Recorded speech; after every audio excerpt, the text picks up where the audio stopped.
Well, I have this Toshiba Satellite Pro 425 CDS laptop here.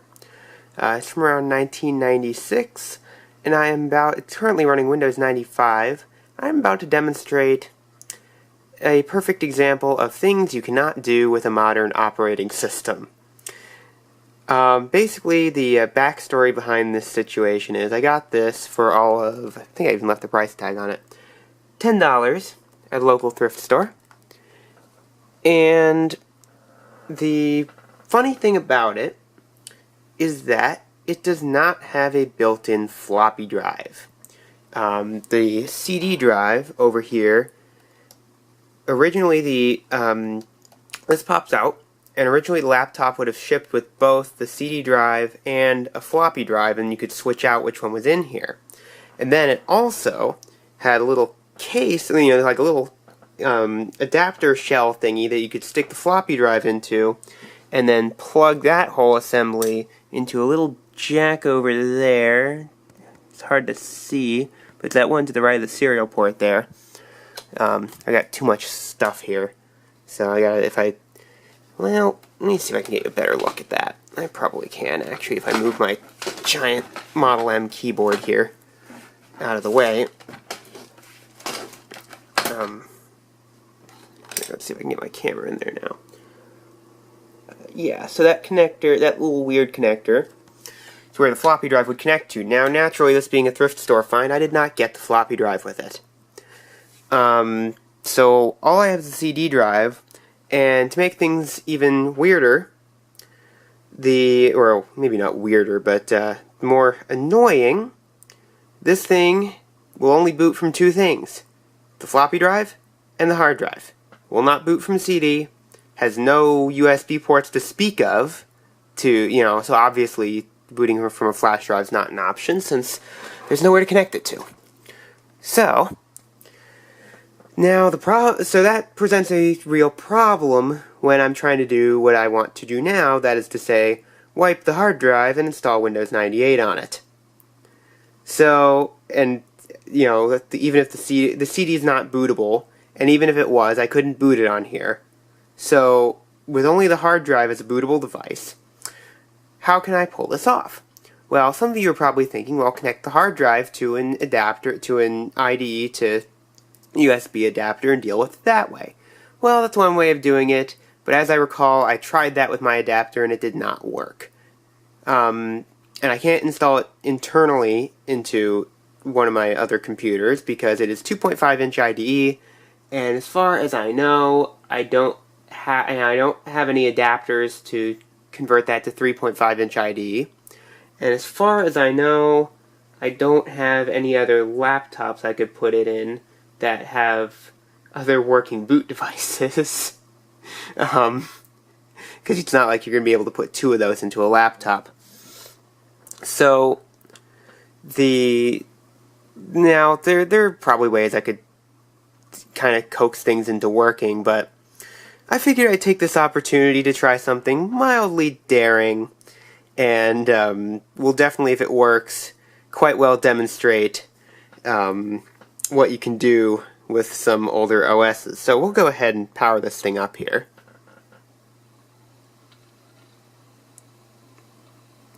And you'll see in just a second what I've done to this thing thus far.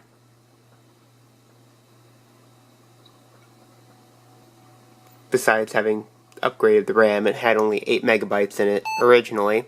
It needs more than that to run 98, so I was able to, via everyone's favorite thing, namely eBay, I was able to find the stupid proprietary RAM board that this thing takes, so it now has 40 megabytes of RAM in it.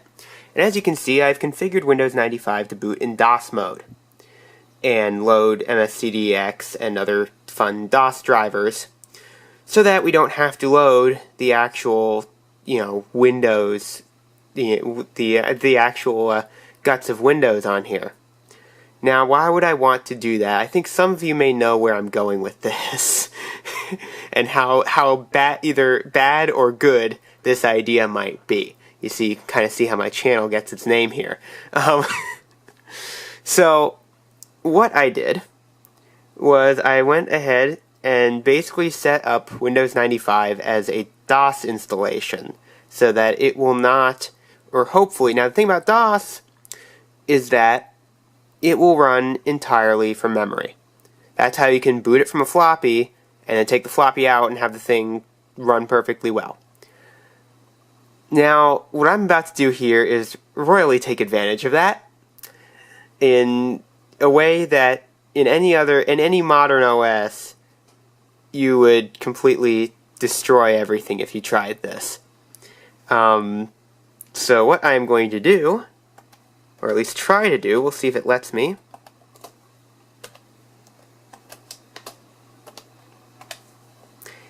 is do that.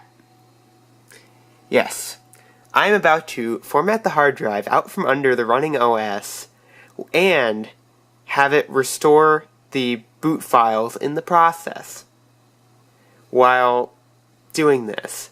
Now, under DOS, theoretically, since everything's running from memory, this should work just fine. The big question is, will it be able to copy the boot files over correctly? Because theoretically, if they were smart, and I think it will do this, it should copy all the boot files into RAM before doing this. But I'm not 100% sure that it will do that, nor am I 100% sure that I actually have enough RAM for it to do that now that I've loaded all the drivers and whatnot. Although I did set up high mem and all that fun stuff, so it is doing memory management somewhat properly. But you know what? I think it's time to find out if it's possible to do this. So without further ado, am I nuts? Yes, I am. Warning. Yep. Yes, I know. That's the whole idea. I don't want some random person's weird files on here anymore. There it goes. Only has an 800 megabyte hard drive in it.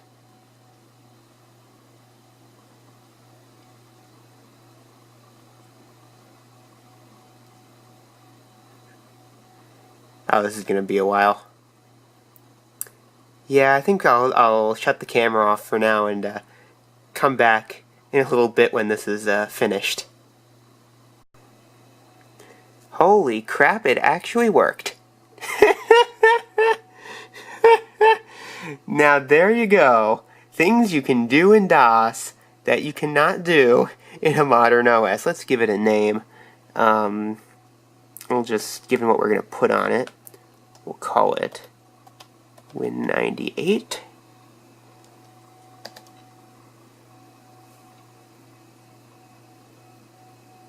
There it is. I actually did it. Let me be perfectly clear. I did not gimmick that. I didn't copy things to a RAM drive.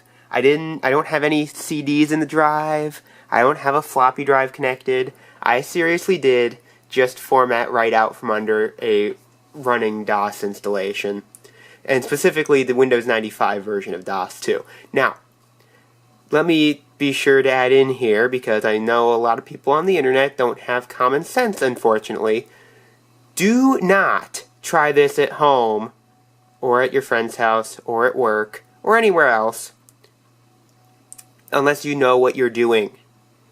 If you do this to any modern OS, even if I had been running Windows 9, if I had been in Windows itself at the time, I would have royally destroyed the computer. And even now, all the drivers I had on here aren't on here anymore. So actually, I have to go ahead and start the Windows 98 installation right now without shutting this off. Otherwise, I will be screwed. So yeah. I've done it. Now you don't have to, unless you really know what you're doing. I'm going ahead and putting in a Windows 98 disk. Unfortunately, I had to burn it from an ISO because my original 98 disk is damaged. I'm not 100% sure how that happened, but at least the product key on the back of it's still good, so that ISO should be identical to what's on that disk. So we should be fine in that regard. See if it reads that nicely. Certainly hope it will.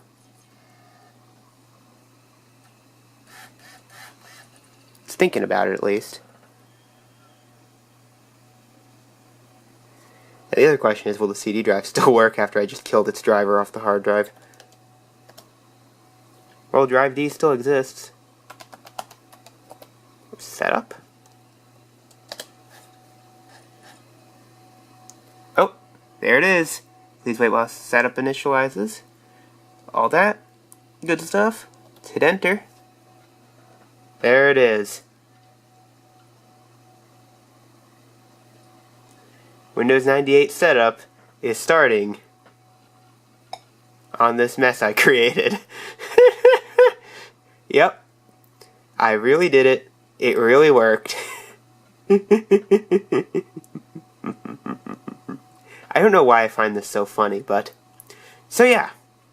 There you have it. Things you can do in DOS that you cannot do in any modern OS. Now to get Windows 98 set up on here.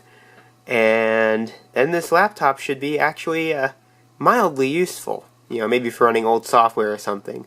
But yeah, thanks for watching. And stay tuned for more ancient computer messing around.